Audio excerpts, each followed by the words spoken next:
हाय, मैं heavenly river jewellery group का प्रतिनिधि हूँ, मुख्य निदेशक नारंग। क्या आप हमारी कंपनी में ज्वेलरी डिजाइनर के लिए भाषण देने में दिलचस्पी लेंगे? हॉल में मौजूद लोगों में खासा उत्साह था।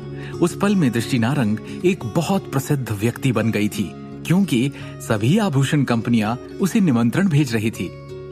शिवम ने अपने चेहरे पर मुस्कान के साथ दृष्टि को देखा। इस बार दृष्टि निश्चित रूप से अपना सपना पूरा कर पाएगी और आभूषण उद्योग में प्रसिद्ध होगी। दृष्टि भाषण देने के लिए मंच पर पहुंची। जब वो अपने रचनात्मक पथ के बारे में बात कर रही थी तो वो शांत और एकत्रित दिखाई दी। उसके भाषण के अंत के बाद एक और जोरदार तालियों की गड़गड़ाहट हुई। उपस्थित सभी मेहमानों ने निमंत्रण भेजा, जबकि मीडिया के पत्रकारों ने इस कार्यक्रम को मनाने के लिए तस्वीरें ली। आभूषण प्रदर्शनी भी एक सही निष्कर्ष पर पहुंची थी।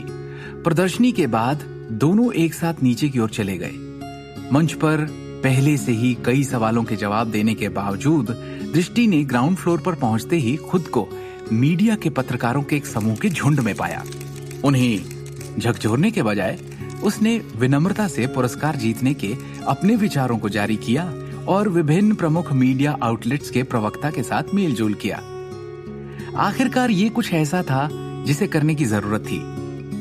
अगले दिन दिल्ली के सभी प्रसिद्ध मीडिया आउटलेट, साथ ही आभूषण उद्योग की आधिकारिक पत्रिकाएं दृष्टि नारंग के काम किंग ऑफ द वर्ल्ड को अपनी सुर्खियों में रिपोर्ट करेंगी। दूसरी ओर शिवम तुरंत सबसे छुप छुप कर रजत को भूमिगत पार्किंग में ले गया और कार को बाहर निकाला और कुछ दूरी पर रोका। वो सड़क के किनारे उतरकर खड़ा हो गया और दृष्टि का इंतजार करने लगा। निदेशक शिवम, आपने जिस कार्य के लिए कहा था वो पूरा हो गया है। आप यही चाहते थे कि मैं बोली लगाऊं। रजत ने क्रिस्टल बॉक्स को शिवम को सौंपते हुए गंभीर स्वर में कहा। शिवम ने थोड़ा सर हिलाया, फिर उसने क्रिस्टल का डिब्बा लिया और अपनी जेब में रख लिया। ये किंग ऑफ द वर्ल्ड उसके और दृष्टि के लिए बहुत मायने रखता था।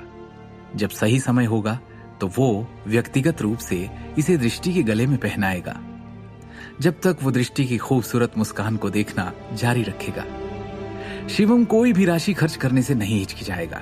आखिरकार उसने अपना जीवन धन की खोज में बिताने का कोई इरादा नहीं रखा था। अपनी आंतरिक शक्ति को जगाने और तक्षक महल का उत्तराधिकारी बनने के बाद शिवम अपने गुरु द्वारा छोड़ी गई चीजों का उपयोग कर सकता था। उसके गुरु द्वारा छोड़े गए स्विस बैंक खाते में कुल 1 बिलियन अमेरिकन डॉलर थे। और तो और रायजादा परिवार के महान गुरु के रूप में उसकी पहचान के साथ उसका अधिकार इतना महान था कि उसे पता ही नहीं था कि वो रायजादा परिवार में कितना पैसा जुटा सकता है। रजत, तुमने बहुत अच्छा किया। शिवम ने प्रशंसा की और उसने एक छोटी सिगरेट जलाई और उसे रजत को सौंप दिया।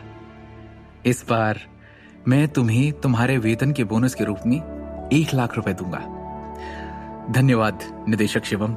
मुझे नहीं लगता कि मैं इस तरह के एक उदार इनाम के योग्य हूं। मैंने जो काम किया है वो बस मुझसे अपेक्षित था।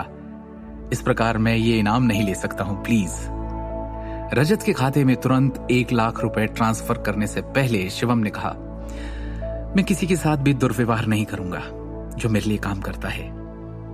ये रजत थोड़ा हिचकिचा रहा था, हालांकि वो अपने उत्साह को नहीं रोक पाया। ऐसा लग रहा था कि उसने सही बॉस का अनुसरण किया है।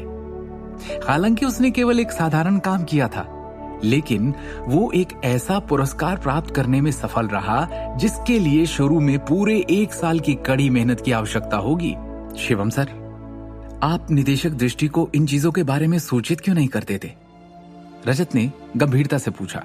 रजत जानता था कि निदेशक शिवम की पृष्ठभूमि काफी मजबूत है, जबकि अध्यक्ष विक्रम टोकस निदेशक शिवम के साथ कुछ चर्चा करना चाहते थे।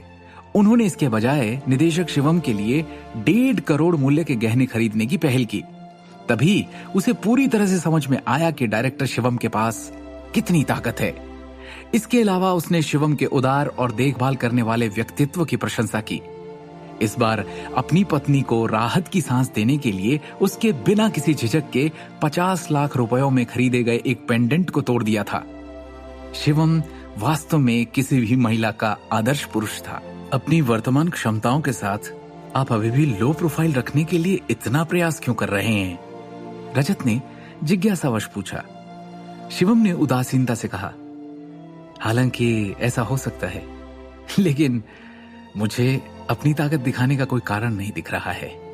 हालांकि रजत शिवम के शब्दों को पूरी तरह से समझ नहीं पाया था, फिर भी उसने जवाब में अपना सिर हिलाया। एक क्षण के लिए उन शब्दों पर विचार करने के बाद उसे धीरे धीरे बात समझ में आने लगी कि शिवम सर वास्तव में एक सच्चे व्यक्ति थे।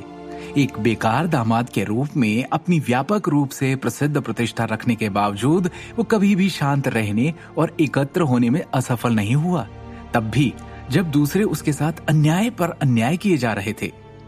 इस प्रकार रजत ने खुद से वादा किया कि वो एक ईमानदार रवैये के साथ शिवम सर का अनुसरण करेगा, चाहे कुछ भी हो।